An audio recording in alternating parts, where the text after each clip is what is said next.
this fucking bank roll inside of my pocket.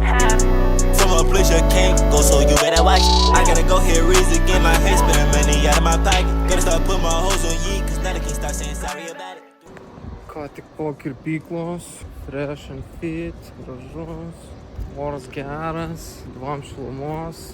Varau pasidėsim šilaukę su žmona, varysim šiaurės miestelį ir varysim į kaimą. Darbų dafiga, reiks varyt sėst prie kompo ir dirbt, nes blemba dėlios tie darbai reikia atidėliot. Tai va, varau biškį pasidėsim ir varysim į kaimą.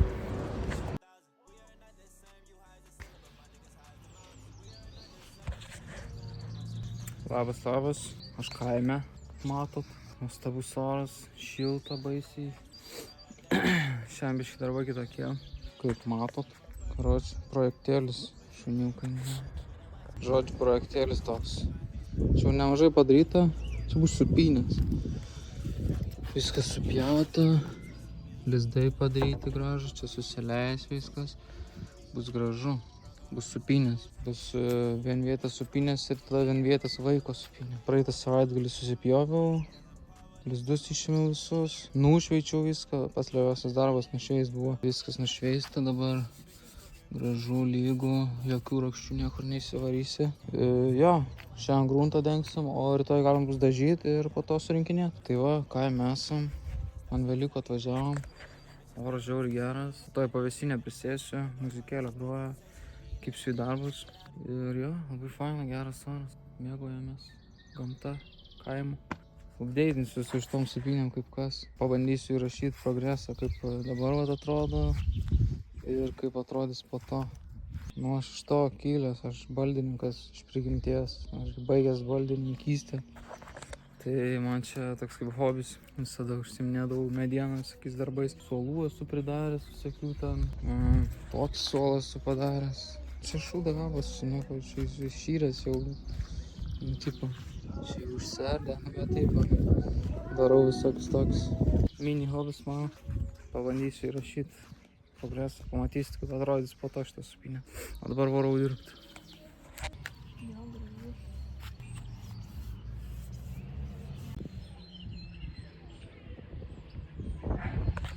Nu va, lentos nudeptos. Liko surinkinėt, bus labai gražu. Turiu va savo įrankius visus. Čia gal nesi, bet didžioji dalis. Surinksiu, sugręšiu, varžtai surinksiu ir bandysim statyti. Pažiūrėsim, kas čia išeis, turėtų būti labai gražu. Tai va toks progresas kol kas ir parodysiu, kaip atrodys po to. Nu va, panašėja. Čia yra šonai, susukto varžtais gražiai, suleista viskas. Čia suleisti iki pusės, čia suleisti iki galo pat. Toks va.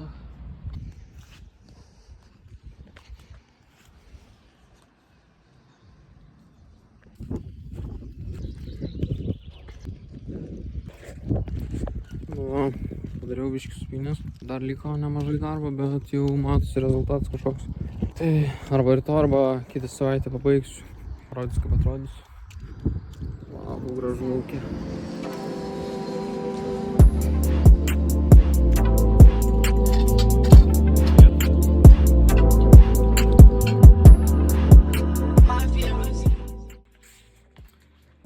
Labas, aš Vilniui. Grįžau iš kaimo, pašvenčiu, pailsėjęs. Kaime supynės dariau, beveik pabaigiau. Kitą savaitgalį, tiksliau ateinantį savaitgalį pabaigsiu. Visai gerai atrodo, pamatysit. Skambinau šiandien į ofisą tą, tai išsirinkau jau, kitą savaitę įsikraustysiu. Kol kas nieko nėra ten, baldų nėra, realiai tuščias, naujai įrengtas, reiks įsikūrinėti po truputį kažkaip. Jaučiu žiauriai faina, tipo, irgi matysit progresą, kaip dabar atrodo ir ten kaip po metų galbūt atrodys, tai jaučiu žiauriai kietai. Bliam, kaip laukiu, kad noriu jos svari dirbti. Ką tik sakiau, nu, ne ką tik prieš 8 mėnesius sakiau, kad pliam, kad noriu bėgti iš ofisą. O dabar sakau, kad noriu į ofisą. Žodžiu, prikolas. Ne, bet rimtai tai jo, žiauriai noriu varyti. Karočiu, pasidarysiu naują dienotvarkę. Varysiu nuo pačio ryto. Jaučiu anksti kelsiuos. Galbūt, karočiu, žiauriai noriu susidėlioti, bet turbūt ryte varysiu į džimą kokį nors. Tada varysiu į ofisą. Tada filmuosiu. tada visus kitus darbus darysiu, ten su Discordu, kas susijęs su mokiniais, panašiai, laivus su Discord ir panašiai, šitą vesiu, žodžiu, susidėliosiu labai gerą naują grafiką ir bus labai produktyvus darbas, jaučiu, tai žiauriai laukiu, noriu pradėti taip aфиgeną daryti, karočią. Ateini į ofisą ir davai 8 valandas, karočią, darbas, non-stopinis toksai, jaučiu žiauriai gerai. Kėliau į Instagramą storiuką, vėl prašiau, kad jūs užduotumėt klausimų kažkokių, tai uždavėt. Galim pasižiūrėti, ką uždavėt ir atsakysiu porą klausimų. Pirmas klausimas, Jonas Paramedikas klausia, ar mėgsti Belgiją? Aš mėgstu Belgiją, bet manęs belgai nemėgsta, nes esu gavęs baną pas belgus ten vienoje tokio institucijoje, kas man biški, nebuvo malonu, bet ja.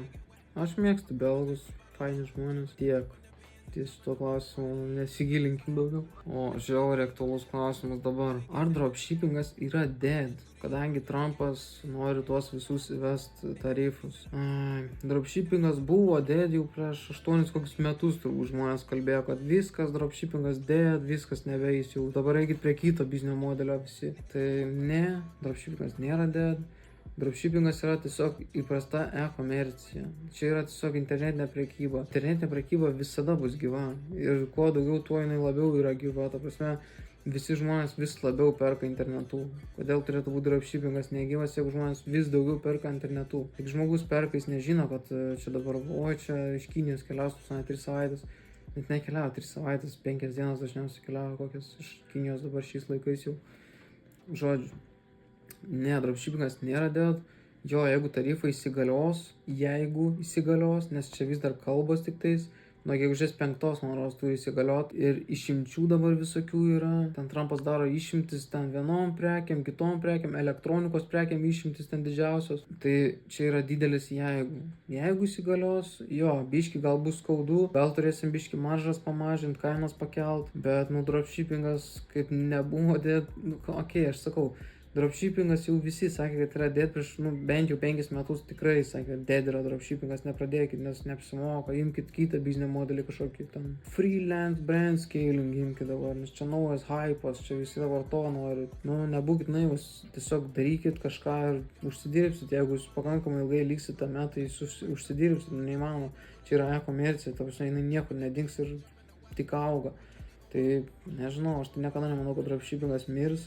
Tie tarifai galbūt neįsigalios, galbūt įsigalios, čia galbūt power move'as kažkoks Trumpo, nieks nežino. Trumpas pats net nežino, kas čia bus turbūt. Tai aš nesukčiau galvos per daug, kaip bus, tai bus, bet niekur nedings, faktas, kad niekur nedings e-komercija, kur jinai dings. Kur dings internetinė prekyba visa? Niekur nedings, kaip buvo, taip ir bus. Amerikiečiai pradžiai manau, kad jo biški mažiau pirks internetu, nes kainos tikrai pakils, jeigu įsigalios visas šitas dalykas. Ir pas visus įsigalios, ne tik pas dropshipperius. Irgi čia dar vienas dalykas. Viskas Amerikai pabrangs realiai. Viskas. Gamyklos Amerikai turės kelt kainas. Tai viskas brangs realiai, nes tu iš Kinijos perki žaliavas ir gamini Amerikoje. Bet tau vis tiek gamyba pabrangsta, nes tavo žaliavas brangesnis. Ir tiesiog viskas brangs, tiesiog natūraliai ir tiek. Ir ką žinau, amerikiečiai pradžiai turbūt bus pasipiktinę, bet po to pripras ir viskas grįš į vėžes turbūt.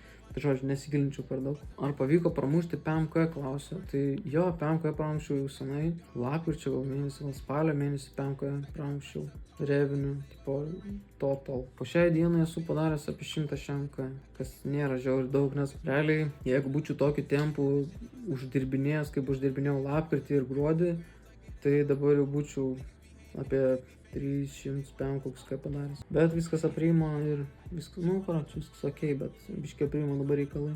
Kada AMG? Visada šitas klausimas iškyla, kada AMG? Pirksiu AMG, kai stabiliai darysiu, po kokius bent jau 10 profitą kas mėnesį. Bent jau. Aš nenoriu išleisti per didelės savo pajamų sumos, tipo tiesiog, kad mašiną gerą turėtų. Aš turiu biškį rimtesnių tikslų, aš turiu namą nusipirkti kitais metais. Mašina antroje vietoje, namas, čia pirmoje vietoje, nes aš dabar kur gyvenu, čia nėra fain. Senam bute gyvenu, noriu išsikrausti, bet bankas neduoda paskolos dabar, tai reikia pradinio įnašo normalaus ir žodžiu, yra rimtesnių dalykų negu AMG, Tai AMG imsiu, jeigu padarysiu 100 per mėnesį, tai jo pasimsiu AMG, arba jeigu, nežinau, ten kokius 4-5 mėnesius išėlės ten po 10 profitą, arba daugiau pasidarysiu, tai tada jo gal ir pasimsiu AMG. O, geras klausimas. Kokį patarimą duotum savo, kai buvai 20. Blemba, 20 vis dar yra jaunas žmogus, tu vis dar, čia vaikas, nu nežinau, tu nesi suaugęs dar. Tai aš nežinau, aš viską dariau gerai, man rodos. Mano visa ta kelionė nuo kaip mokyklą baigiau iki dabar buvo labai gerai viskas išdėliota ir blemba, nu galbūt sakyčiau savo, kad imkis gerų įpročių, atsisakyk ten geiminimo, anime atsisakyk, seniau anime žiūrėdavau ir tiesiog kažką naudingo daryk, arba į gymą eik, arba susiras kažkokį side hustle, kaip dropshippingas pavyzdžiui, ir tiesiog dirbk link to. Bet investuok po valandą į dieną link to, vietoj to, kad ten anime pažiūrėtum arba pageimintum. Seniau aš geiminu bele kiek. Po kokius 3 valandas į dieną jaučiu geimindavau, nes aš geimeris širdyje, man žiauriai patinka. Ir dabar dar įsijungiu kartais geimą. Tai sakyčiau, biški sumažink tą visą ir ten pasiimk kokį side hustle ir tiesiog dirbk link to. Žinai, viskas natūraliai susidėlioja. Tipo, aš supratau, kad man reikia uždirbti labai gerų metų savo gyvenime, manau, tipo, nereikia skubinti, nėra taip, kad tu kuo anksčiau savo duosi kažkokį gerą patarimą, ten tuo greičiau uždirbsi, žinai, ne viskas yra piniguose gyvenime, tu gyveni, gali 30 pradėti savo tą side hustle kažkokį, jeigu čia yra tau manai geras laikas, tai kodėl ne dabar pradėti, žinai, bet galbūt viskas iki šios dienos, kaip susidėlioja, yra labai gerai, tipo, gal taip ir turėjo būti, taip sutvėrė Dievas, tavo gyvenimą, kad taip turėjo būti tiesiog. Aš nemanau, kad tipo, reikia skubinti visus tos reikalus, gyvenimas susiklosto kaip susiklosto ir tipo, jeigu tu supratai šiandien, kad nori pradėti uždirbinėti savo, tai labai gerai, pradėk uždirbinėti, pradėk dirbti ir uždirbsi su laiku. Ne viskas piniguose, nereikia skubinti šitą reikalą.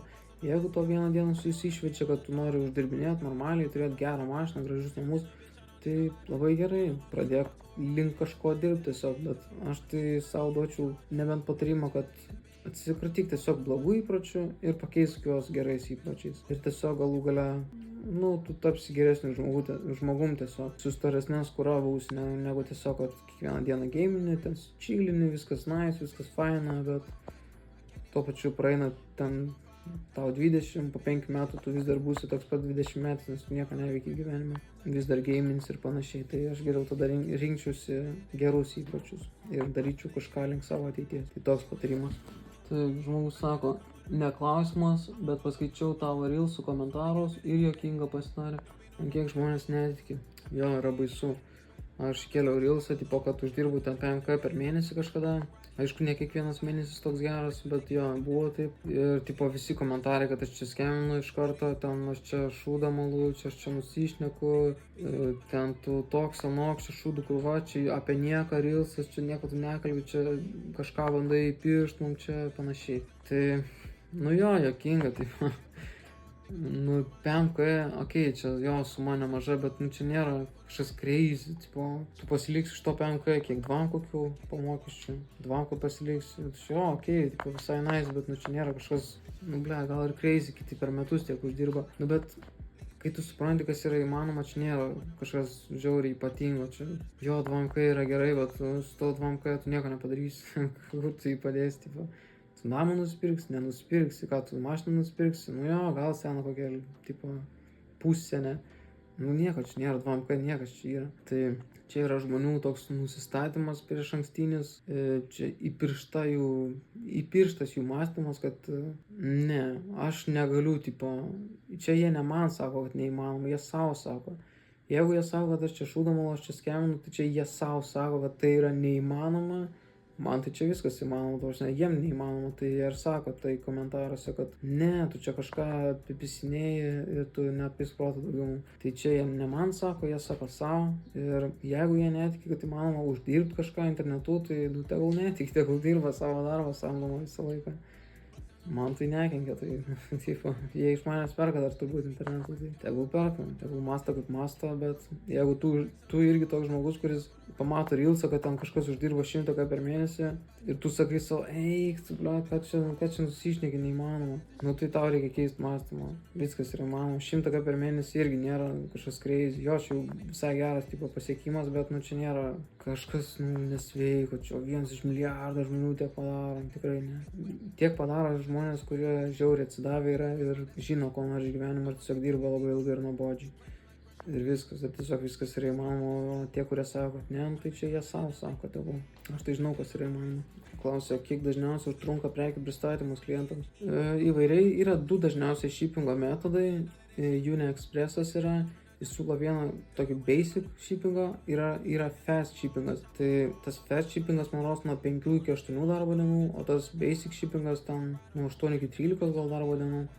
Tai netiek ir daug, ką žinau. Ar būtinai reikia tartis su tiekėjais dėl produkto, ar geriau tiesiog ghost silent dirbti? Nežinau, ką turi omeny, bet ką tiekėjas dėl tavęs padaro, tai jis gali tau surasti produktą, pasiūlyti savo kainą, pasiūlyti savo shippingą, savo shippingo laiką, jis tau pasakys, per kiek laiko pristatys tą prekę ir tu tiesiog su juo dirbi, vietoj to, kad dirbtum su AliExpressu. Tai čia tik tiek, tiekėjas daugiau nieko nepadaro dėl tavęs kaip ir. Tai nežinau, ką tu turėjai omeny ghost silent, bet, jeigu tu pardavimų normaliai gauni, tam po 10 plius į dieną, tai nėra priežasties, kodėl tu neturėtum su agentu dirbti kažkokį.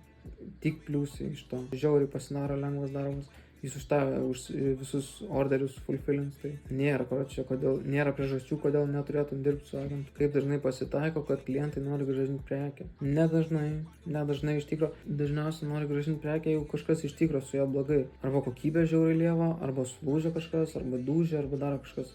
Tai tada jo grąžinti nori tiesiog, arba refundą gauti tiksliau. Grąžinti nėra ką, jeigu dūžus, tai tiesiog refundą turi duoti. Bet čia reti atvejai, tikrai nėra dažnai. Žiūrint, ką tu pardavinėjai, bet pas mane tai retai. Tikrai retai. Vienas iš 200 ar 100 žmonių. Ir jo, tiek klausimų. Visų neatsakinėjau, tik geriausius. Jos buvo vertinga informacija. Ir jo, šitam vlogui tiek bus irgi. Jeigu norit pradėti dropshipping, jeigu jums įdomi šita veikla, tai prisijungti prie Discordo. Ten yra mokymai 4 valandų ilgumo.